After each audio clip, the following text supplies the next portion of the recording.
Developments in the congressional shooting. Representative Steve Scalise will need more surgery. The House Majority Whip is in critical condition right now with a bullet wound that traveled across his hip and injured internal organs. President Donald Trump and the First Lady made a surprise visit to the hospital tonight. He tweeted, "Scalise is in very tough shape, but a real fighter." And the parents of Oakland County native Matt Micah headed to Washington tonight. He's a lobbyist critically injured in the shooting. The gunman behind all this, 66-year-old James Hodgkinson of Illinois, opened fire through a fence at a baseball field as lawmakers and others practiced for a charity baseball game. Scalise of Louisiana was shot at second base. Other members of Congress ran for cover, some to the first base dugout.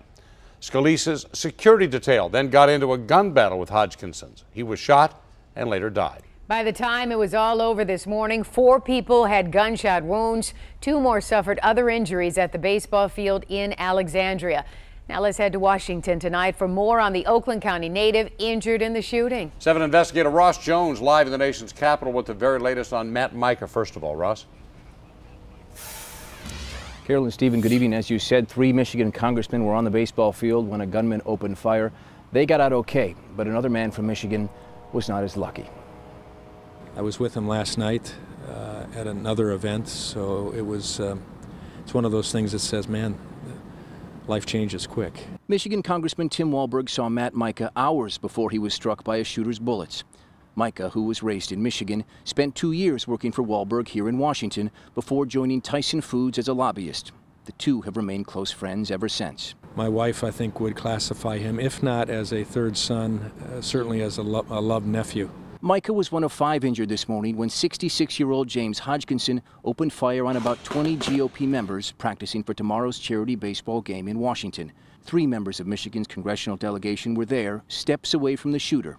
We spoke with 2 of them. We were sitting ducks. And I'm sure others were too. I can't speak for them, but I was looking for anything that I could find in that dugout.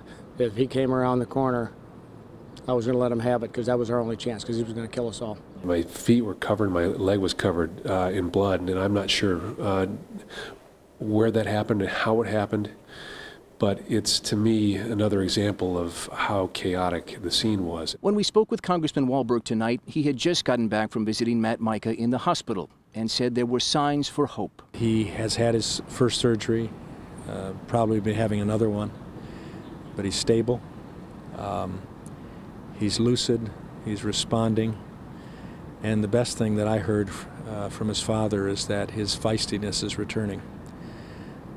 And he even said he wanted to go to tomorrow night's game. Yes, the baseball game will go on tomorrow as planned, with members from both parties expecting to raise hundreds of thousands of dollars for area charities. The event has brought Republicans and Democrats together for more than 100 years, and in a way, today's tragedy has too. And this is a time, I think, that could be used for healing. We'd like to change the circumstances, but maybe the circumstances will change us. And everyone here in Washington, D.C. tonight is praising the work of the 2 Capitol Police officers who shot the killer, or rather shot the gunman, who was then later killed. They say those 2 officers saved countless lives. We're live outside the Capitol tonight. I'm Ross Jones, 7 Action News. Yeah, Ross, on the subject of that gunman, a lot was made today about how he's clearly not a fan of Republicans. Anything else we've learned about him tonight?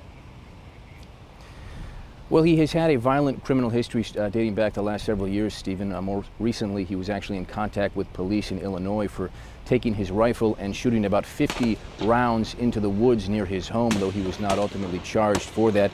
More recently, he had actually been living in a van in Alexandria, Virginia for the last several months, and as you mentioned, he had posted some disparaging comments about President Trump.